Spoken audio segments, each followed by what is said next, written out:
ভিডিওটা দেখেন সবাই।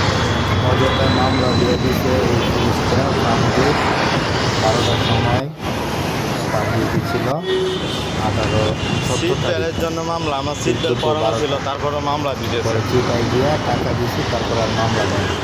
সেই বলছে যে দিয়ে দিতে কিছু টাকা, করে দিলাম। দেখেন পিছনে আরেকটা গাড়িকে আটকাইছে, বাচ্চাটা সামনে বসছে, সেই সিট বেল্ট কেন পরে নাই? মামলা দেওয়ার ছোট নামে বাচ্চা। খুদাই মামলা, সিট বেল্টটা লাগাবো কোথায়? কোনো কারণ তার নাই। জন্য তাদেরকে মামলা দিচ্ছে। সিট বেল্টটা আমার এখানে দেওয়ার কথা ছিল, আমারটা ছিল এখানে। সব কিছু এখানে দেখতে পাবেন বিস্তারিত কি সমস্যাটা ছিল আমার। আসলে পুলিশের কোনো দ্বারা নাই, ওদের কাজ হলো কিভাবে টাকা খাওয়া যায়।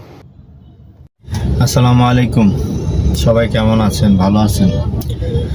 আচ্ছা, আমাদের বাংলাদেশের পুলিশকে মানুষ পছন্দ করে না কেন সেটা বলবেন। ধরেন আমার সিট বেল্টটা এভাবে ছিল, ঠিক আছে, তো এই কারণে আমাকে মামলা দিছে। আমি এইভাবে কেন পড়লাম না? এটা নাকি আমার মাথায় আঘাত করবে, আর এটাই আঘাত করবে না, কিন্তু সে ৬,০০০ টাকা মামলা দিবে। ওকে, সমস্যা নেই, ৬,০০০ টাকা মামলা তো বিষয় না।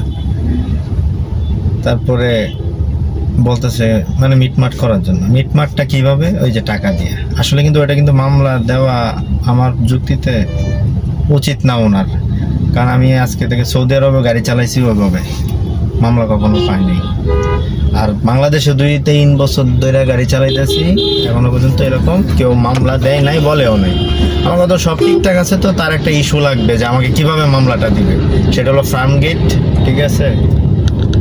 ফার্ম গেটে এই ভিডিওটা নিতে পারি নাই পুলিশের, কিন্তু একটু আছে।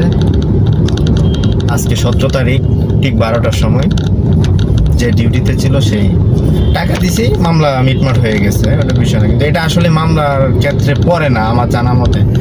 শত শত ড্রাইভাররা এভাবে নিচে দিয়ে চালাইতেছে, কারণ অসহ্য করা থাকতে পারে না ভাই।